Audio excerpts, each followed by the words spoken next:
In today's video, I'm going to give you ideas on what to ask at the end of the interview if you feel like you just have absolutely nothing to ask. And that's coming right up.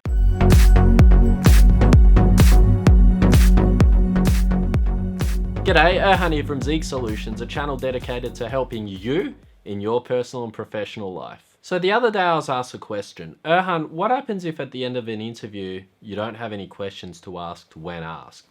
I know that being put on the spot can be quite challenging, and that's why careful planning is key. You see, there isn't a problem with being asked if you got any questions at the end of the interview. In fact, if anything, it's nice that the recruiter's giving you the opportunity to do so. However, where it's a problem is the expectation that you must have a question or two to ask. Otherwise, you might seem disinterested, and in a way, it feels a bit like a game, as if you're jumping through hoops for the sake of jumping through hoops. So, no longer need to stress. I'm going to give you 3 questions that you can ask at the end of the interview if you get stuck.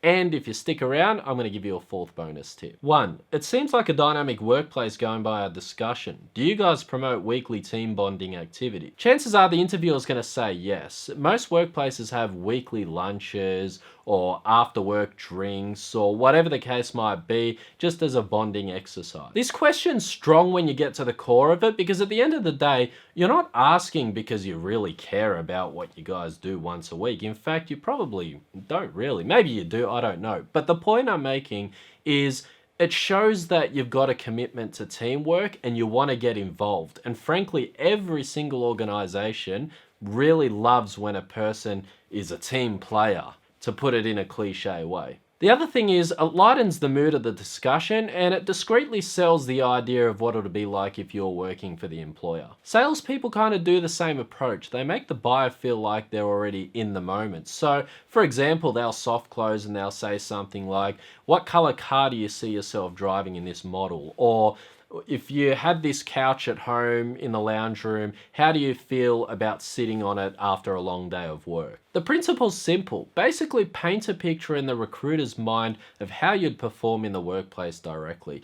But be careful, because overconfidence can be a killer. In fact, you can lose the opportunity just as quickly if you show signs of arrogance. 2.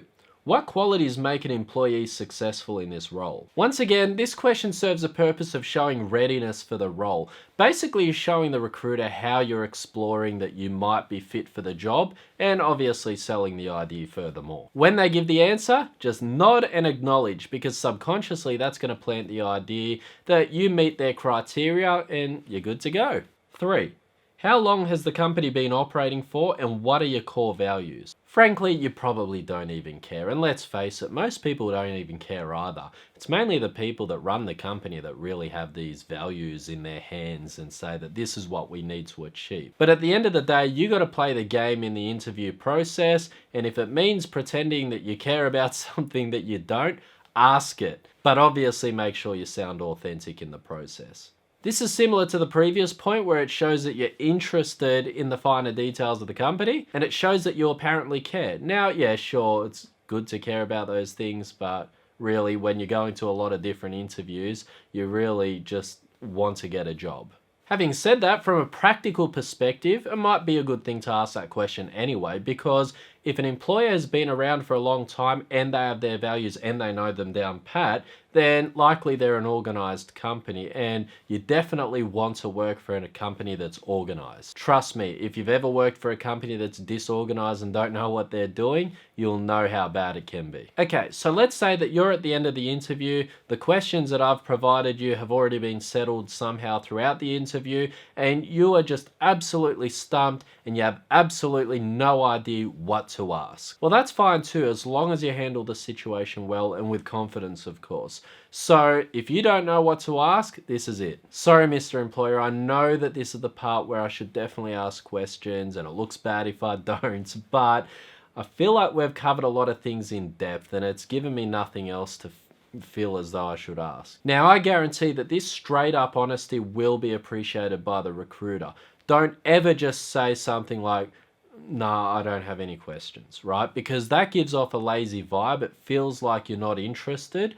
You got to justify yourself and the circumstance, and if you can do that, the employer will actually really appreciate your honesty and ability to express yourself. I hope you've gained something out of this, and if you've got any questions or if you'd like to add to the discussion, leave your comment down in the section below. And remember, if you're new to the channel, feel free to hit the subscribe button for weekly videos. So keep doing well, and I'll see you next time.